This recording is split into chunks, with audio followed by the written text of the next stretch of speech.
Welcome to the After the Show movie podcast, brought to you by your hosts, Ace Scully and Sid Talk. We're addicted to movies. Are you? Are we going to sing this whole podcast, Sid Talk? What do you mean by sing? No. I mean, we're going to do a podcast. I'm so much better than you. No, and this is not the before the after the show discussion. You didn't even say anything about the opening with the singing. There was no before the after the show discussion. We were just in here doing our thing, making some tea. I had some noodles. Yeah? That's it. We're just being schlubs. We are. Schlubs. I love what a schlub is. Look up what a schlub is, and it's very funny.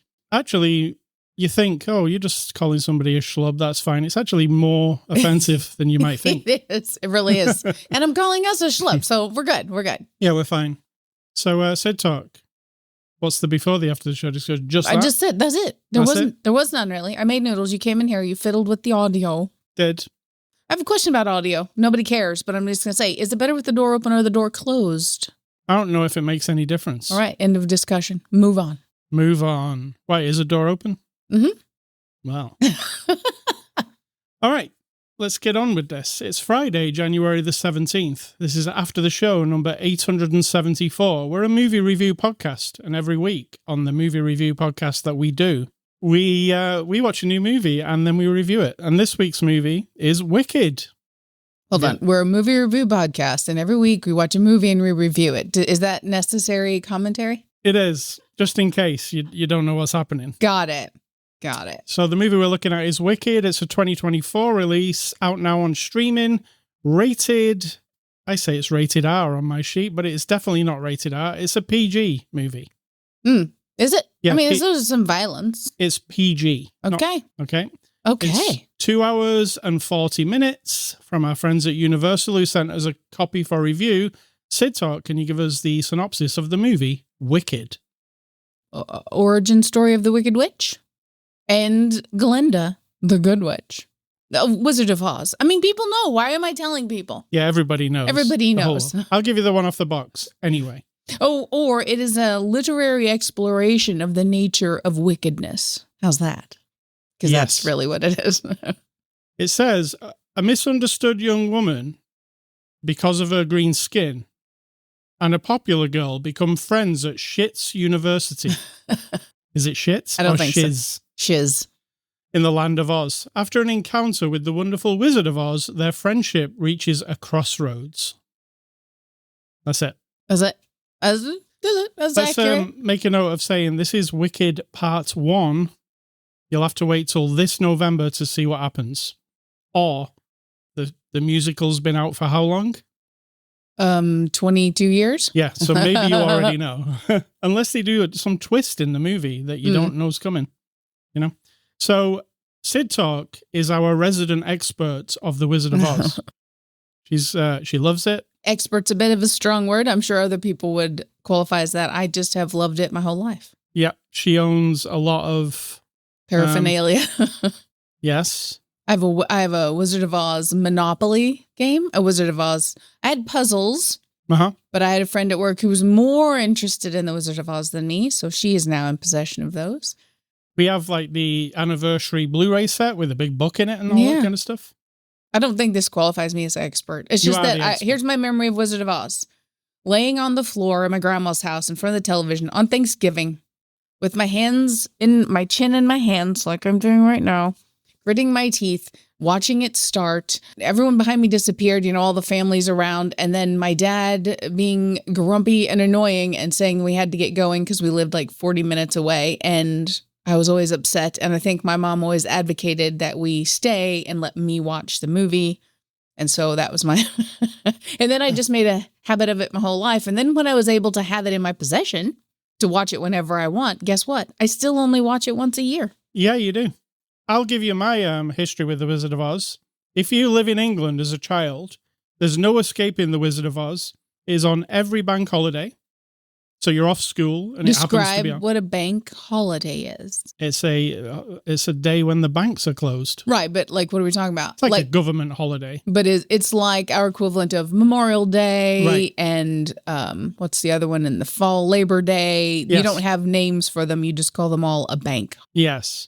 So every bank holiday, Wizard of Oz is on. It's on about lunchtime. Every kid gets to see it. It's also on every Christmas Eve. It's on Boxing Day as well. So you've seen it a lot by the time you become grown up. Were you in love with it? I really loved it. Yeah, every time it was on, I would watch it. I mean, what's not to like? It's the Wizard of Oz. Well, when you examine it as an adult, there's a lot not to like. And I can accept that people can re-examine the making of, the way it was made, the ideas about the story as they were written. I get it. There's a lot of, bullshit involved, and I can accept that and still love the movie. It is a piece of art. I don't have to ever watch it again if I decide I want to, what are we saying? Cancel it. Right. I'm not. But I get it. There's controversy about everything, so I'm just going to leave The Wizard of Oz alone. So let's get on to Wicked. We also saw the movie Oz the Great and Powerful, the one that Sam Raimi made, which is the origin story of the Wizard of Oz fellow. The wizard, yep. Yeah. Which doesn't coalesce with this at all. And this one's the origin story of the Good Witch and the Wicked Witch. Yeah, I mean, we don't know the origin of Glenda. We don't know. We just know she's like a privileged wretch, daughter of a governor. We don't know her childhood, whereas we get to know Ephebet? I forget her name now. Wicked Witch. Elphaba? Elphaba. That's it. Why do I want to call her Alphabet? Elphaba becomes the Wicked Witch of the West. Did we know she was called that? No. No, I didn't. No. Not that I know of. Not that I ever paid attention to, anyway. No. All right, so Sid Talk. Wicked, what did you think? I really enjoyed it. The end. I was actually skeptical, and going into it, I was going to say to you, I do not care about any other stories surrounding The Wizard of Oz. I couldn't give a shit where they come from, the origins of anybody. For me, it's a standalone thing. That movie itself, I've even read the book in different forms, and it does nothing for me. So anything additional to me, and I'm going to say this to all the Hollywood people with all due respect, but it's a little bit lazy, right? You didn't come up. Somebody wrote this. It was a book a long time ago. You said in the 90s. And then someone's like, ooh, more Wizard of Oz. And that's great. And let's make a musical. But I wasn't like frothing at the mouth, being like, oh, it's Wizard of Oz. I was more neutral and almost like, okay, prove yourself to me. Right. I was defiant. And as it began, and also I'm not a musical person. Neither of us are. No. But it didn't take long for me to melt into the world and the idea of it. And there were a few things I will mention later that kind of still get on my nerves, but I really enjoyed it. I feel that I have to, when a musical starts, and I know it's a musical, I have to adapt my brain. I have to go, okay, I can't get away from the fact that they're going to start singing all the time, so I'm just going to have to go with it. And you dislike this feeling? Sometimes there are certain songs where I'm like, that song would have been better if they just spoke the words. Okay.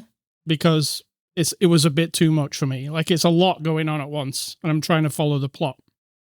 And then there are other times where I'm like, I really like this song. This is cool. And it's like a break from the action. Gotcha. So you're not fully hating on the musical part.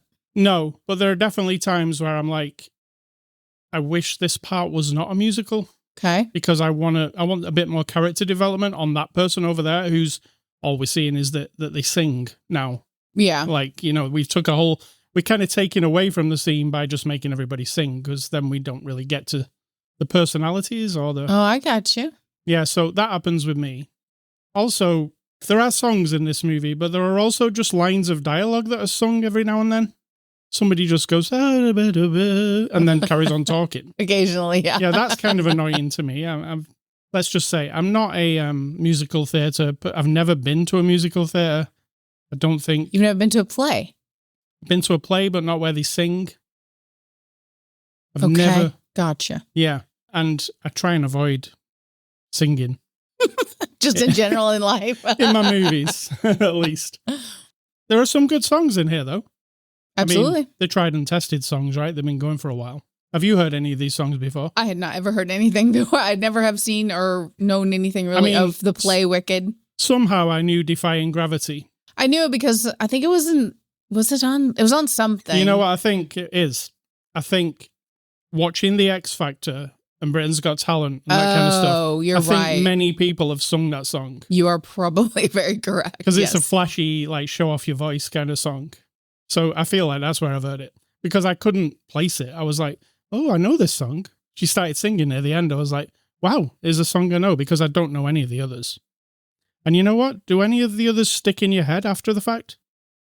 Not really. It's a bit like Frozen. You can only remember Let It Go, right? Correct. So in this one, you can only remember Defying Gravity. Well, I remember, do you want to build a snowman? Yeah, you do. It doesn't have to be a snowman. It's really always makes you so bad yeah.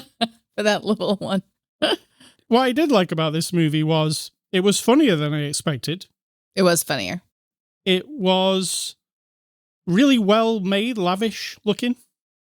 Yeah, it's a lot of green screen and stuff, but it looks lavish. It's what I expect. Absolutely. The opening sequence where you see that panning with all the flying monkeys, and you actually see the Tin Man and Dorothy walking on the road and stuff. See, I felt like that looked really bad. I thought that was really cool. Oh, all right. I thought that was really tacky. And I'm the expert, so everything I say in this review is correct. The sequence inside the hot air balloon part, let me say. Mm-hmm. I thought that was really imaginative and cool. It kind of like takes bits from The Wizard of Oz and goes, hey, you remember this? You remember that? You remember this? You remember that? It does a lot of that, doesn't it? Absolutely. Which I don't know if hardcore Wizard of Oz fans think that sucks. Are you asking me? Yeah. Is it a bit of like, oh, remember this? You know? Yeah. However, if you're telling me the origin story, then questions about, okay, why did she wear the black pointy hat? Tick. What's up with the broom? Tick.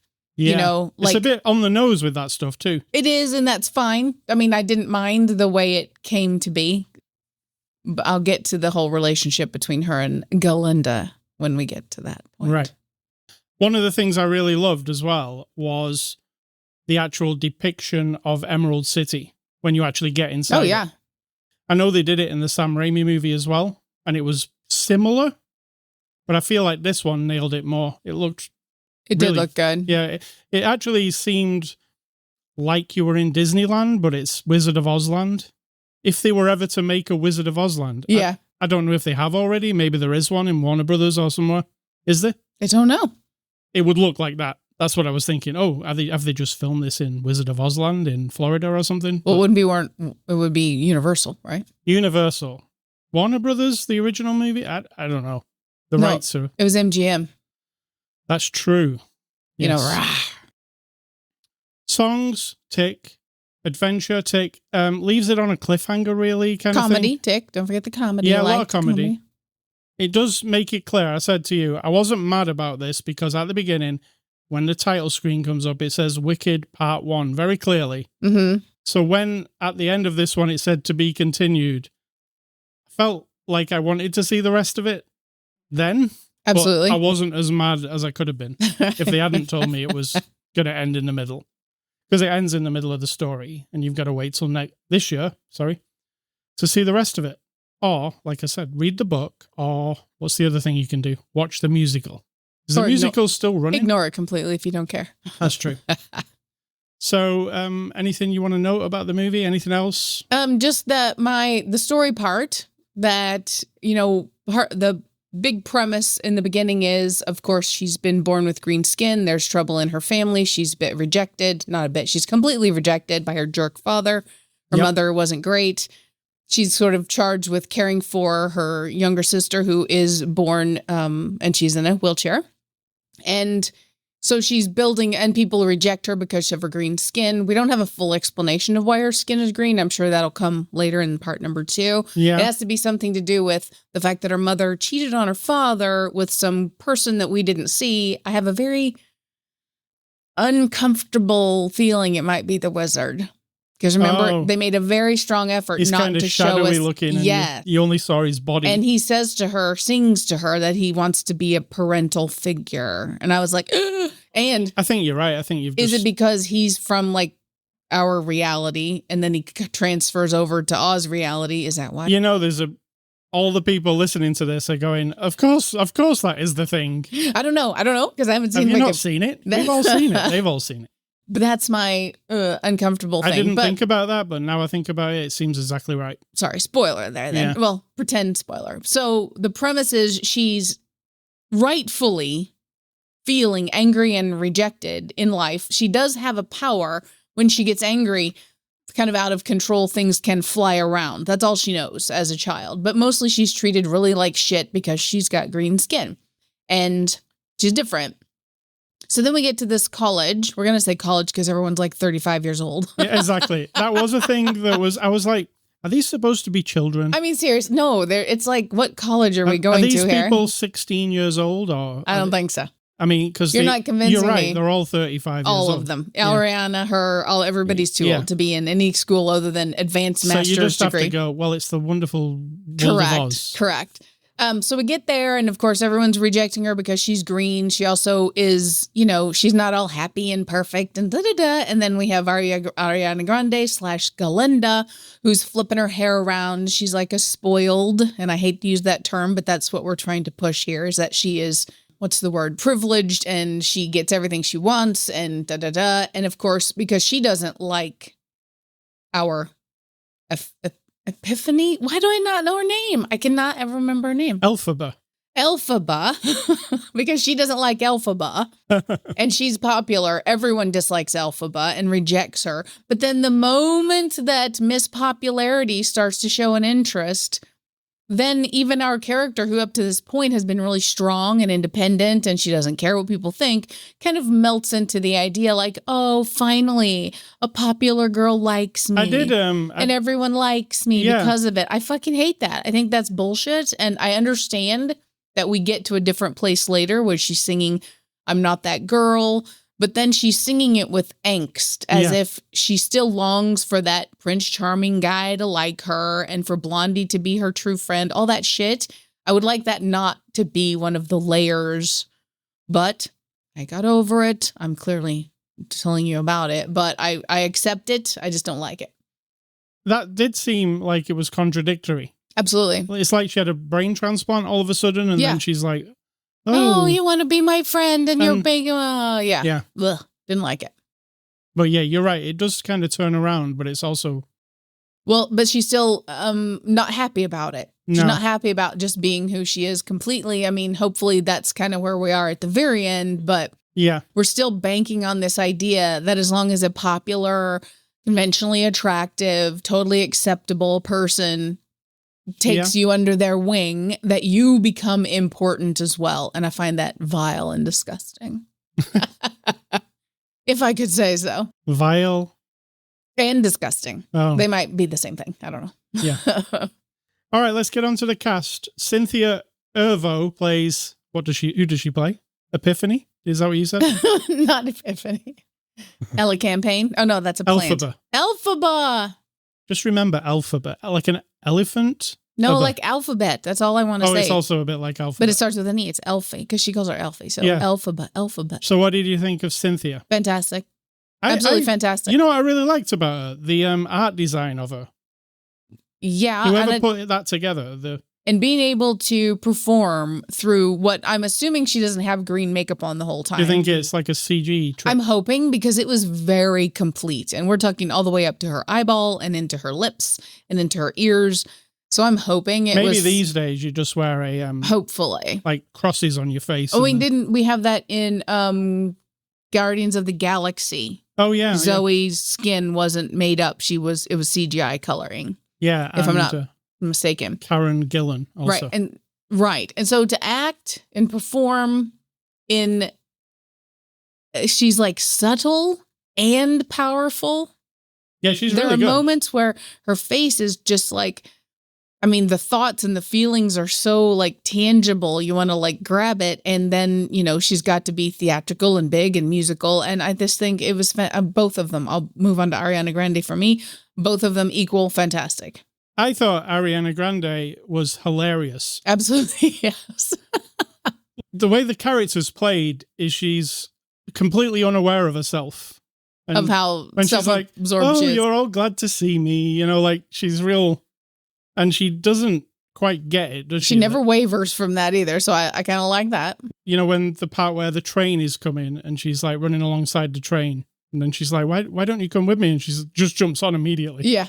Okay, I'm coming with you. Like, she's just got no, I don't know, filter. What was really hilarious was the singing scene with Ariana and Cynthia, and where she was swinging around on the fan. Yes. And just like, and doing that like weird slinky thing across the floor on her back. There's a lot of good comedy moments. I agree. I thought that was really fun. I didn't realize how funny she was until I was like, wow, this character's almost perfect for her because she can sing and, the comedy part really comes out.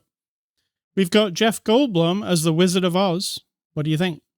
I think it was Jeff Goldblum. He was, wasn't he? Yes. Sorry, Jeff, but I mean, there is a certain element of you that I'm totally in love with forever because you're just part of my movie watching life for the last many, many years. However, there are times when you're just exactly predictably who you are. And if that's totally cool with everybody, that's cool with me. I watched a documentary show on Disney Plus where Jeff Goldblum goes around the world. Do you remember I watched that one? Yeah. When Disney Plus first came out. And I was like, after watching that, I realized that Jeff Goldblum is just Jeff Goldblum 24 hours a day. Like, right. Any character he does is just himself. Right. Because he doesn't waver from that at all. I liked him in this. Did you notice they kept his singing to a minimum? Very minimum, yeah. It's like, you sing a little bit, but not too much because you might ruin it. Because we've got these top singers here, and maybe you're not one of those. And we've got Michelle Yeoh as Madame Morrible. I like her. I always like her. With horrible. Oh, I get it. Yes. Spoiler alert, she's not great. I mean, you think she is, but then other spoiler alerts, yeah. Not everybody in this movie who's supposed to be a good person is a good person. No. If you don't know that already, I'm telling you. I love her. I love watching her. I love looking at her. I like listening to her. Maybe I'm biased because I've always had like a thing for her. So, well, now spoilers on this movie. Let me just say spoilers before I mention this part. Okay. Switching things around to make you be on the side of the Wicked Witch and Oz is the bad guy. Mm-hmm. Does that bother you in a way? No, I'm okay with it because, like I said, for me, the original movie, right? I mean, it also was a book, so I'm sure that there are things that aren't that are different about the movie from the book, right? So the book exists for what it is. Mm-hmm. Wizard of Oz from 1939 exists for what it is. This is what it is. And if whoever owns the rights and the literary whole thing of it decides that this is part of the story, I'm not going to argue with that. And so giving me an alternative, let's say it's like a multiverse, right? Where the Wizard of Oz turns out, and like I said, it's almost like somebody watched The Wizard of Oz for like 40 years when they were a kid. And then in the back of their mind, they're thinking there cannot be a place like Oz or the Wizard or the Emerald City that isn't built on suffering. It's just too happy. It's too pleasant. It's too trying to be perfect, right? There has to be something horrible and nefarious going on in order for these people we see to be living the happy life. And so they kind of fill in the gaps for that. That's why I take it, and I don't mind it at all. It doesn't taint anything. The story actually contains a animal cruelty subplot, which I didn't see coming. Oh, no clue at all. And, the part where Peter Dinklage plays a goat in this movie. As a professor. So here's part of the sub-story as well. I'll fill in for them. So at this point in the history of Oz, the land of Oz, which contains Emerald City, the Munchkin Land, and a couple of other places that are mentioned, in the history of this whole of Oz, animals have been, they talk and they teach and they live. Treated as people. Well, they are people. They're just the same as everybody else. There's no difference between humans and animals. I'm assuming humans are just one of the animals, right? Right. So there is no difference. They're not just treated like us. They are us in a sense. And now we're at a cusp of the history of Oz where all of a sudden being a talking animal has become illegal. It's bad. They're wanting to capture all the animals. They want to suppress all the animals, and they want to encage them or enslave them, not enslave them, but cage them all up and make sure that the baby animals no longer learn how to talk. Right. And so that we never get an explanation. We don't know anything other than it's part of a bigger plot. So that is also. And there's the scene where it was quite shocking, and I was like, oh. So he comes in to teach a lecture to the people, and then the law goes into effect. The authorities come in and shove him in a cage. Yeah. And it's like, oh, that's that cool teacher. And then I wanted more of that storyline. I'm assuming we're going to get that in the second one. Because she has to have something to fight for, right? Absolutely. And that's what it's going to be. Somebody has to rescue Peter Dinklage Goat in the second one.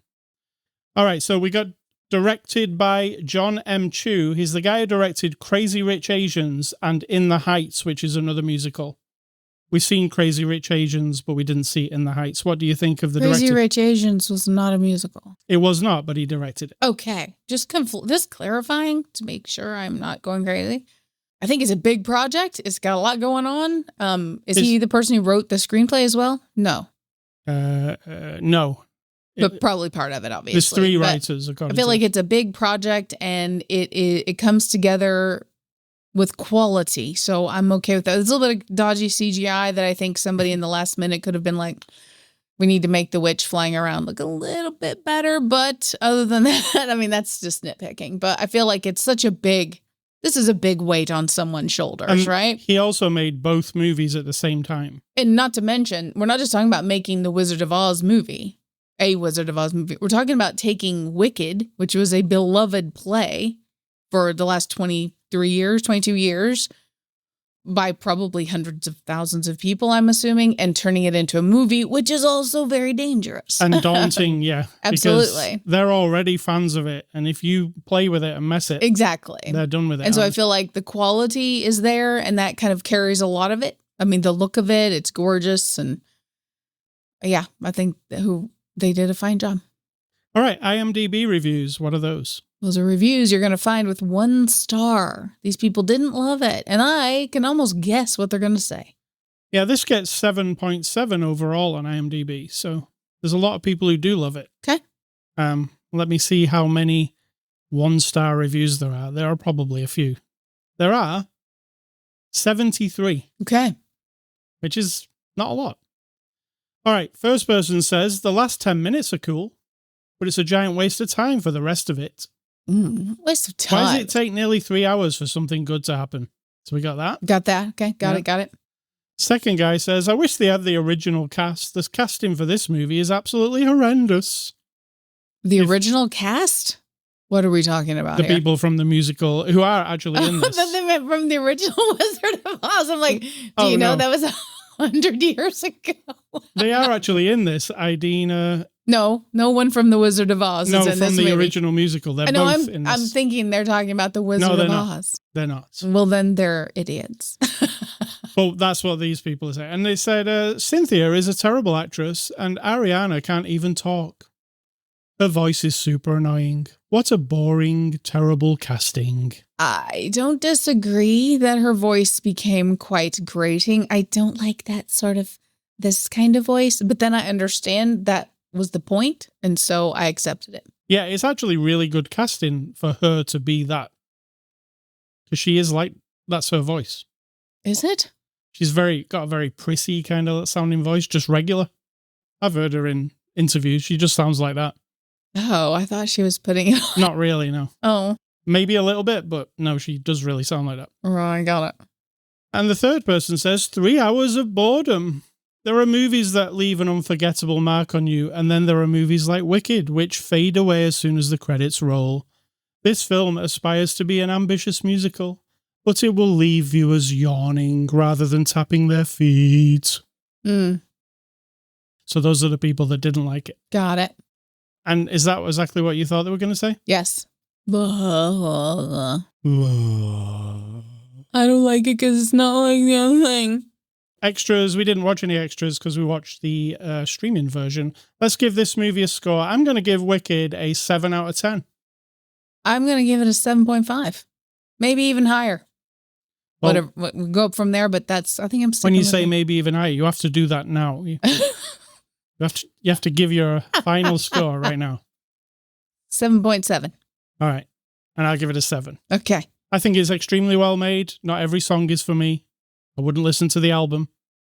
But I did find some interesting... I just thought it was really... the funny parts were what surprised me, because I didn't think it would be funny. The two main people are actually very good at comedy. You've got the goofy Lucy kind of, and Ariana Grande, and then you've got the straight playing... Yes. They both... Alpha Beta.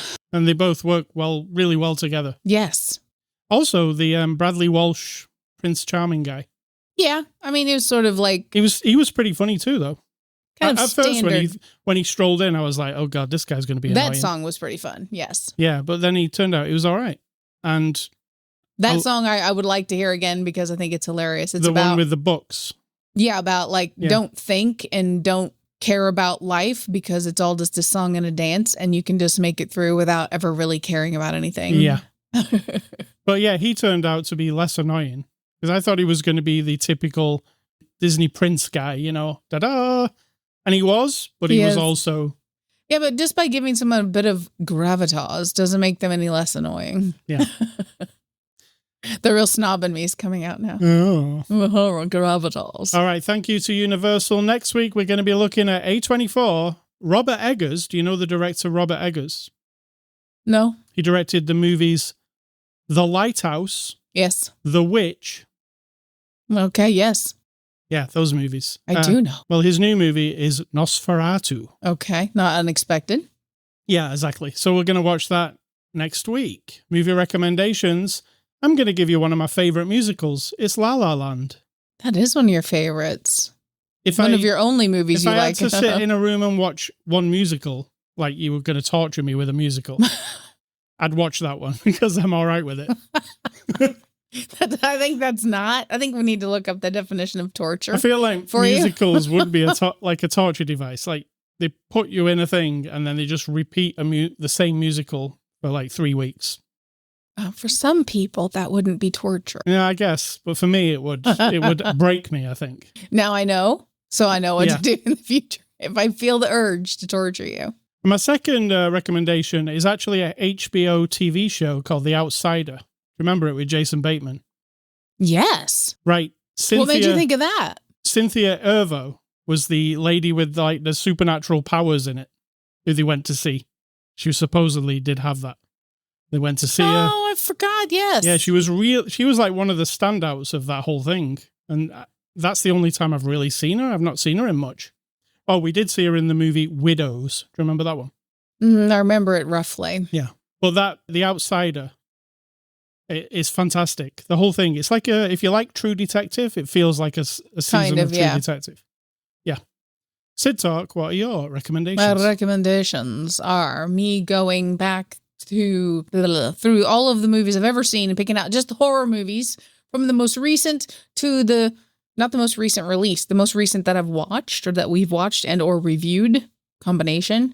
And I am down to the time when we watched Abigail, which was all right, but had one of those like, couldn't they fulfill it? It's a little bit better. The big idea. You already had Abigail like a before. While. Yeah. But this is horror, so we're starting new. Yeah. Do not point this out. You had Abigail in your least favorite movies of last time. Of 2024? Yeah. Probably, yeah. Yeah, you did. So this isn't about quality. It's about movies I've seen. Right. I know you've heard me say this, so don't pretend like you don't know the quality of my little list here. Then we have The First Omen.